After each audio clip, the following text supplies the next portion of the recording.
Quels sont les formats de fichiers acceptés par la balise audio?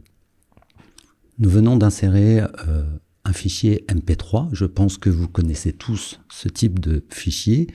Vous en avez sûrement tous entendu parler. Hein. C'est l'un des plus vieux, mais aussi l'un des plus compatibles au niveau des appareils qui savent lire le MP3. Ce qui fait qu'il est toujours très utilisé aujourd'hui. Nous avons d'autres formats de fichiers qui existent, comme le AAC, qui est utilisé majoritairement par Apple, sur iTunes par exemple. C'est un format de bonne qualité. Et vous avez également le fichier WAV, qui est un format de fichier non compressé. Hein, donc il faut éviter tant que possible d'utiliser ce format de fichier car il est très volumineux. C'est le format qu'on retrouve sur des CD audio, ainsi que le format de fichier AIFF, qui était majoritairement pour Apple au départ, et WAV pour PC. Donc ça, ce sont des formats de fichiers bruts. Le format de fichier MP3 est un format de fichier compressé.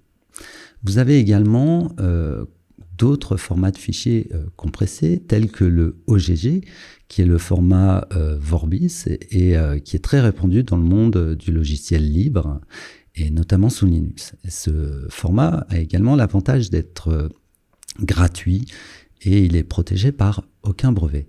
Donc, il y a aussi un intérêt notoire à utiliser l'OGG, c'est que tous les navigateurs web n'utilisent pas le même format de fichier pour lire un fichier audio, en tout cas dans les anciennes versions de navigateurs. C'est-à-dire que vous avez sur Internet un site très intéressant qui s'appelle Can I Use,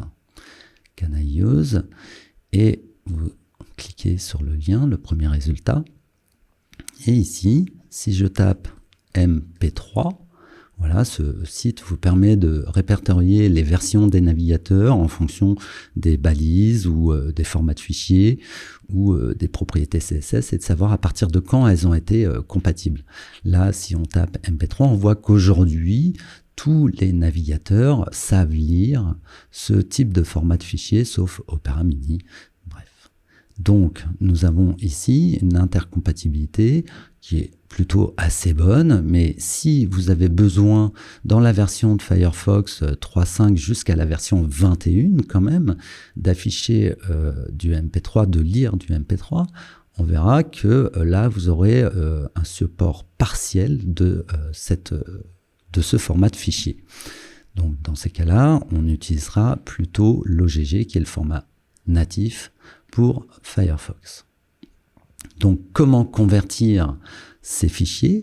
Vous avez des outils en ligne gratuits comme Convert Online par exemple, qui est un convertisseur de fichiers multiformat. Donc là, en l'occurrence, nous voulons convertir un fichier audio par exemple. Donc, je vais cliquer sur le fichier audio. J'ai un fichier MP3, je veux le convertir au format OGG. Je clique sur OGG. Ici, il me propose donc de déposer mon fichier. Donc, je vais aller récupérer le fichier audio, qui est donc dans ma bibliothèque ici. Je le dépose. Il commence l'importation. Il me propose éventuellement de changer certains encodages au niveau des propriétés du fichier. Donc ici, qui sera le nombre de kilobits par seconde. Je vous conseille, si vous voulez avoir une qualité un peu plus correcte, de rester entre le 192 et le 320. Si vous passez sur du 128 kilobits par seconde, sachez que vous allez être à peu près sur la qualité en deçà d'une qualité d'une cassette audio à l'époque, si vous avez connu la cassette audio. Pour le web, vous pouvez être dans les réglages de 128 à 256, histoire de pas trop alourdir votre fichier, par exemple. Donc prenons 256. Le taux d'échantillonnage du fichier, vous pouvez aller de 44 000 Hz à 96 000 Hz. Si vous descendez en dessous, vous allez descendre en dessous de la qualité du CD audio. Donc, pareil, vous pouvez demander sinon aucun changement par rapport à votre fichier. Si vous voulez par contre l'alléger fortement, que c'est juste un son, quelque chose à écouter de très bref, et que vous n'avez pas un besoin de qualité énorme, vous pouvez, dans ce cas-là, l'abaisser. Au niveau des canaux, soit vous passez en mono, soit vous passez en stéréo. Vous pouvez aussi raccourcir un petit peu votre fichier si vous voulez, ou présenter qu'un extrait d'un bout du fichier. On démarre la conversion et nous allons attendre que le fichier soit converti et téléchargé dans le dossier téléchargement de mon ordinateur. Je vais donc récupérer ce fichier qui fait donc 296 kilooctets a priori. Je vais donc le mettre dans le dossier média à l'emplacement de mon site web. Je le remplace puisque je l'avais déjà présent.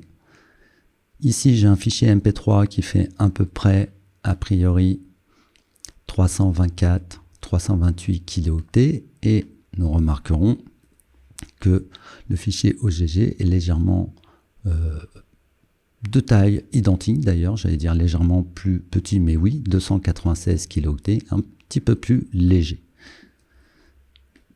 Pour insérer donc ces fichiers correctement et demander au navigateur, si tu comprends le MP3, tu me lis le MP3, si tu ne comprends pas le MP3, continue à trouver les fichiers que je te présente.